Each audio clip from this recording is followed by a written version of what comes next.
The talk title this morning, Notes from Home, has basically two meanings. One is literally notes from home, in that I have invited members of the Sangha through Facebook and email and whatnot to send little notes of their experiences while they are learning to adjust within this new situation. Little notes about acts of kindness or heroism that they have either experienced or heard on second hand.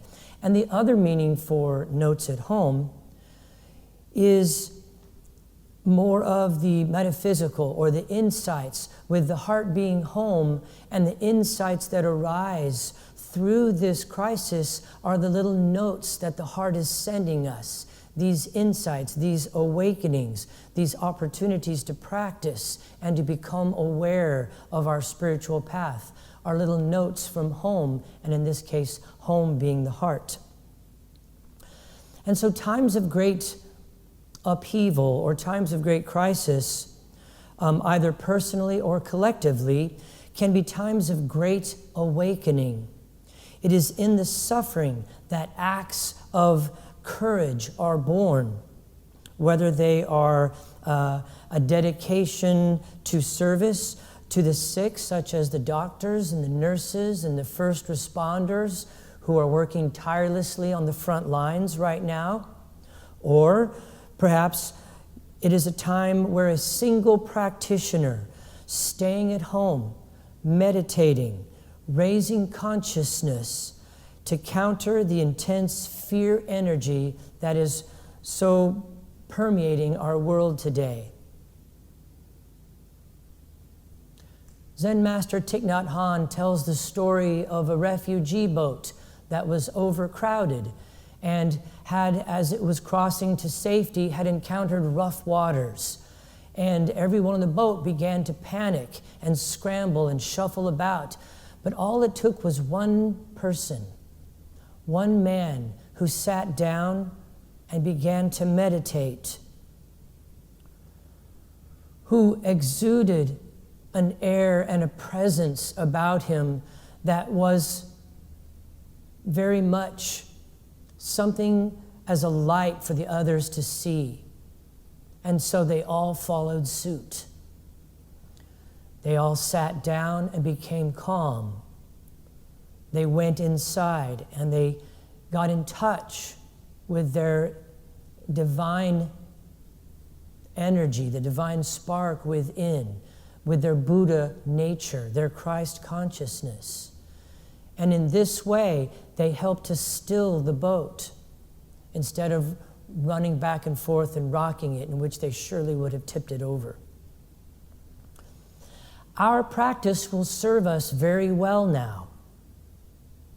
Our practice will serve us in this challenging time. This is what we have been practicing for. This is what we have been preparing for. We work on a daily basis with little things, little disturbances, little challenges and difficulties, so that in times of great upheaval and challenge, we are ready.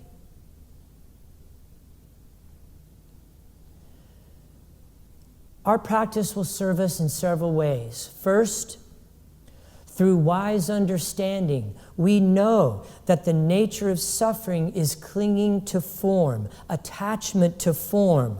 Thoughts are forms, and fear is simply the body's reaction to thoughts about the future, thoughts about that something is going to cause pain, thoughts about that something may or may not happen, getting caught up in the future. When we are caught in this place, the future holds nothing but anxiety, and the past holds nothing but regret. And so through wise understanding, we know this in our practice. We work with this every day.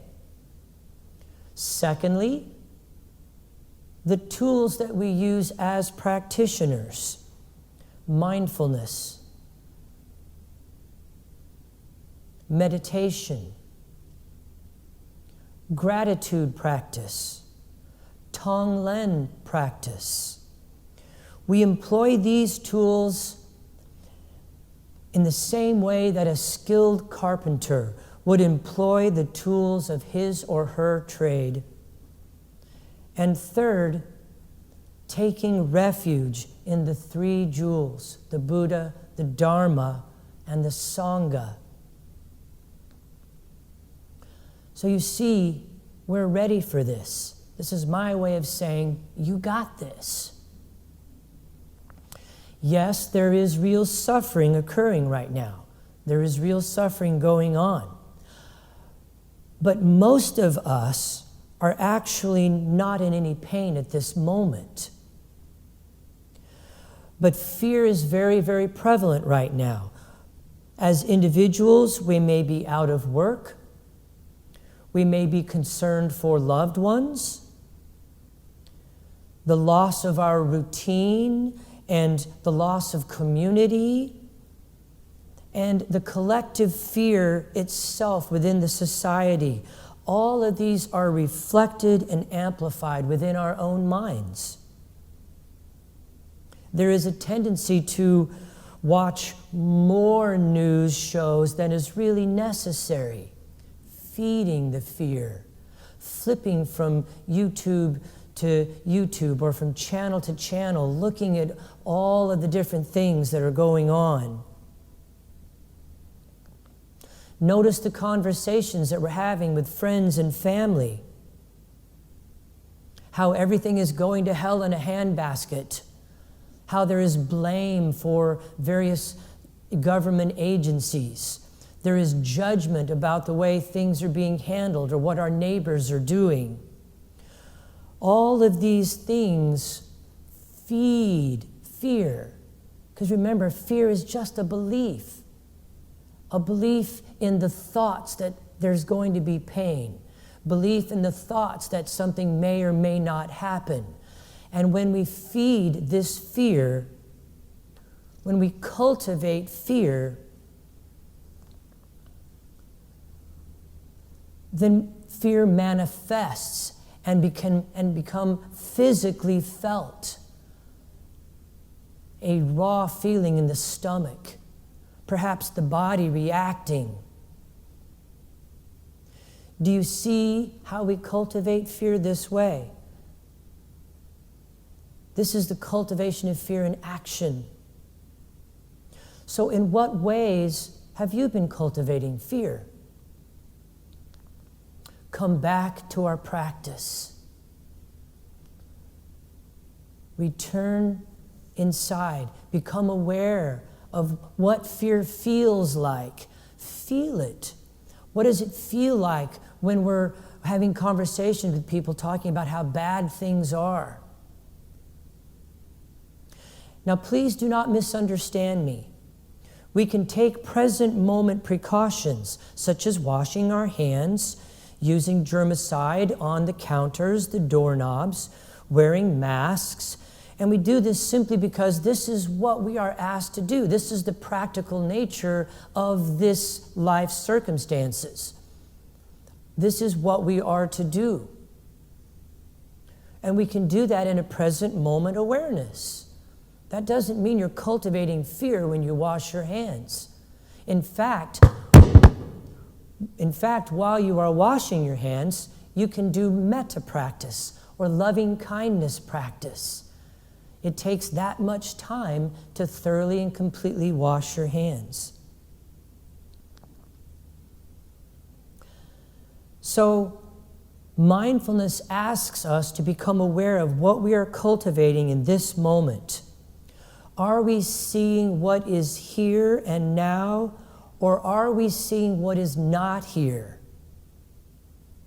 Futuring, delusion, making up stories about what could or could not happen.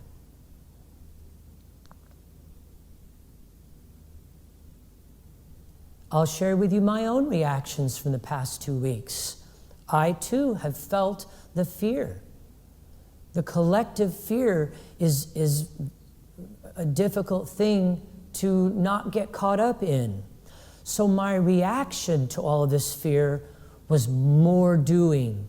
I ramped up the doing. Staying busy, I don't have to feel the fear. More videos, more online offerings, more shifting and adjusting from a physical Sangha to a virtual Sangha. And when I became still, and when I returned to my practice, and I sat with it, and I took all of this to the cushion, what came up was fear's true face. The fear that I'm not enough, that I can't do enough, that I cannot prepare enough or be enough for myself, my family, the Sangha. And this is a core fear that was simply triggered by the external fears of the moment. When we see fear's true face, it can no longer hide. It can no longer operate under the shadows. That true fear is what was manifesting and generating the reaction to the external fear that we feel now. This is our practice. Eckhart Tolle calls us the frequency keepers. Those who are willing to look at the fear and to face it, and in that way purify the fear. We then become the frequency holders who hold the light for the rest of the world that is struggling in darkness, who is hoarding, buying up cans of soup and toilet paper and all these different things, doing, going, barricading, the hoarding, all this cultivation of fear. Our community needs us now. Our community needs us to be the light keepers, to hold the feeling of love, compassion, gratitude, acceptance, equanimity. We are that one person in the boat that helps to show the way.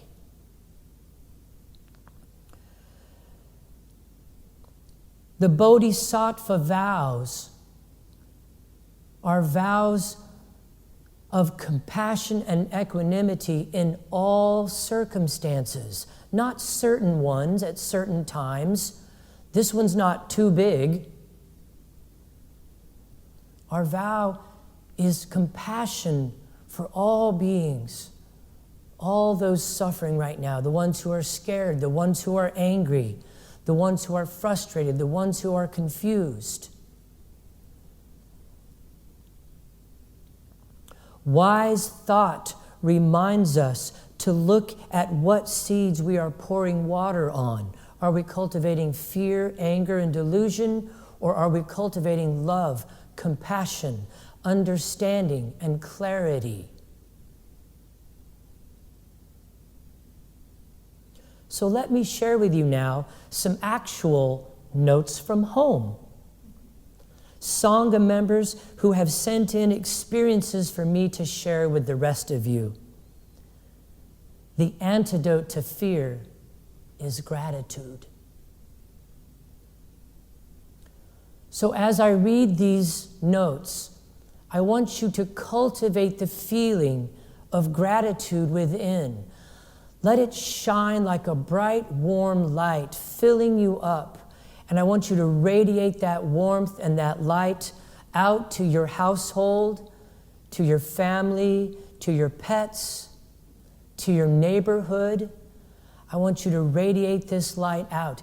It's not about the content of these notes and the words that I'm saying. It's about the feelings that they generate. That's where you want to come home. That is what's real. And that is what is in this moment. And that is what fear has covered up. So let me begin. Let's take a conscious breath together, holding it and releasing slowly, settling in, relaxing. perhaps closing your eyes and listening to these notes from home.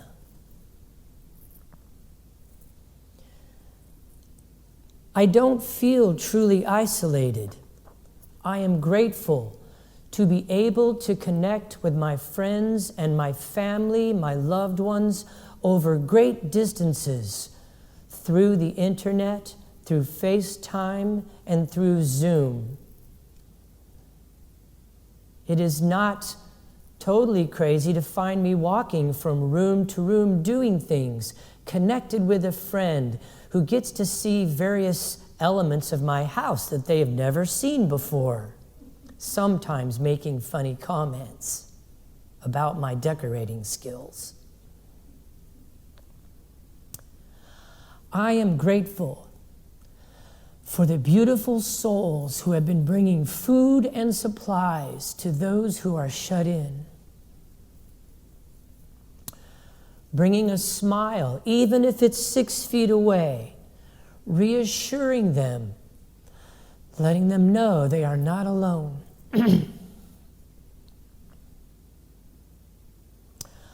I feel gratitude for having more time to finally write my book.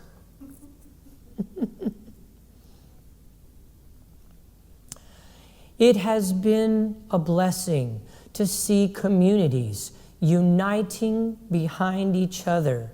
No political parties, no race, no ideologies, just people helping people.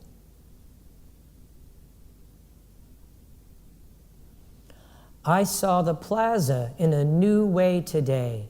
As I walked the empty streets, there was a beauty there that I had never seen before, and I was part of that beauty.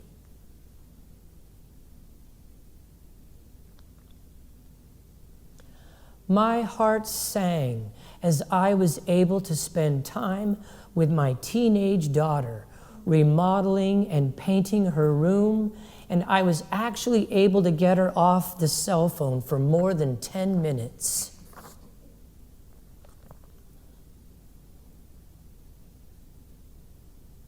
There are many, many more of these stories.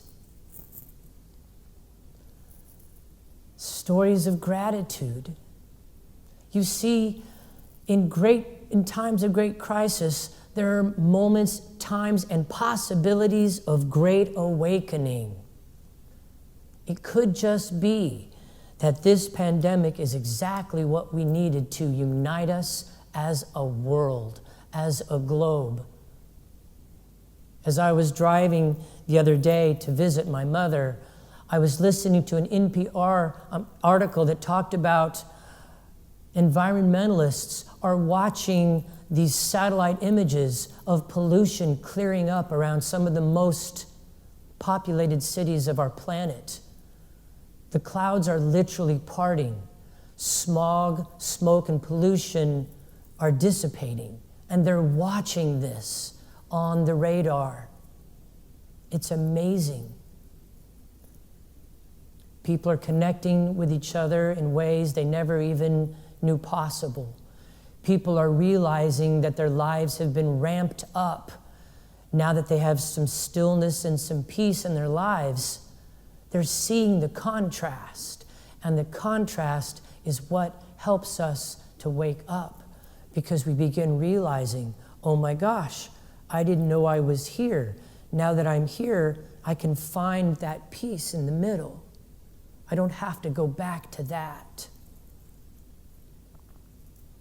Cultivating gratitude, cultivating present moment awareness is how we train our mind to experience less fear and more clarity. It is how we provide balance. It is how we offer light in a world struggling with darkness. Our community needs us. But fear, like all emotions, also lives in the body. It lives in the nervous system. Therefore, by changing our nervous system, we can eliminate the residue of fear and become more resilient to it. So what do I mean by this? I'm saying, as we are sheltering at home, don't forget to exercise. Don't forget contemplative movement, yoga, Tai Chi. If you don't have a treadmill at home, I watched a YouTube video last night of a guy who walked into the kitchen in bare feet, poured dishwashing soap on the tile floor, put his hands on the counter, and started walking on the slick floor. He even began running. The creativity is absolutely inspiring. Ways to learn to stay active and mobile at home. Care and nurture the body during this time of being sheltering at home, this time of being sheltered in place. Love and nurture the body. I want to conclude with this passage by Pema Chodron, and then we will move into some loving kindness, some metta practice. Pema Chodron says this: may we all learn that pain is not the end of the journey, and neither is delight. We can hold it all at the same time, remembering that in these chaotic, unpredictable, unsettled, unsettling, exhilarating, and heart-stirring times, during all of these, it is a doorway to awakening in a sacred world. Namaste.